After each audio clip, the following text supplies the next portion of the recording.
Ketika pasangan adalah seorang yang fatherless, ia mungkin akan kesulitan untuk membangun diri jadi role model bagi anak.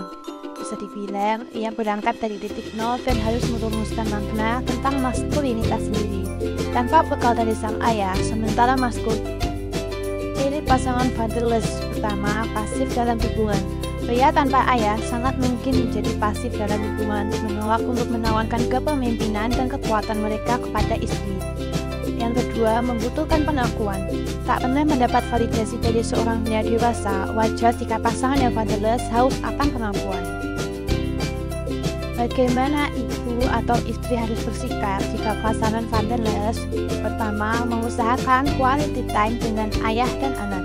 Ibu bisa mengupayakan quality time agar hubungan dan ayah lebih erat. Kedua, memperbanyak interaksi antara ayah dan anak. Libatkan atau minta pada ayah untuk ikut terlibat dalam momen-momen penting anak seperti acara di sekolah, pentas, liburan, dan seterusnya. Ketiga, jembatan informasi tentang anak ke ayahnya. Umum terjadi komunikasi antara ayah dan anak terkendala atau kurang efektif. Biasanya, ibu berperan sebagai mediator atau penengah. Ibu harus membagikan informasi apa yang dirasakan ayah dan apa yang dirasakan oleh anak.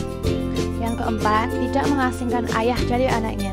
Dalam beberapa kasus seperti perceraian, anak menjadi target balas dendam dan kebencian terhadap pasangan sehingga menjadikan anak sebagai hubungan. Hal ini akan berdampak pada perasaan fatherless yang tumbuh pada anak. Kelima, tidak mencela atau mengkritik ayah di depan anak.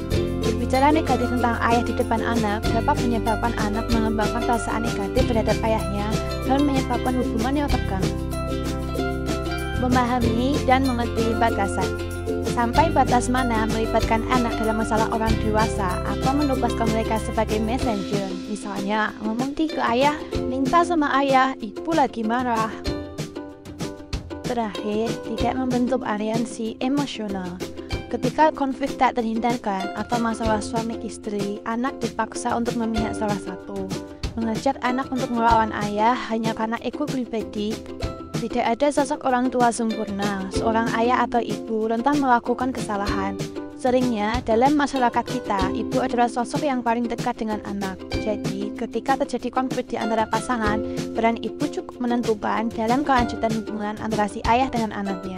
Itu penting bagi calon ayah untuk membekali dirinya dengan knowledge parenting dan general life skill, supaya rantai fatherless ini bisa terputus dan tidak ditemukan kembali kepada anaknya.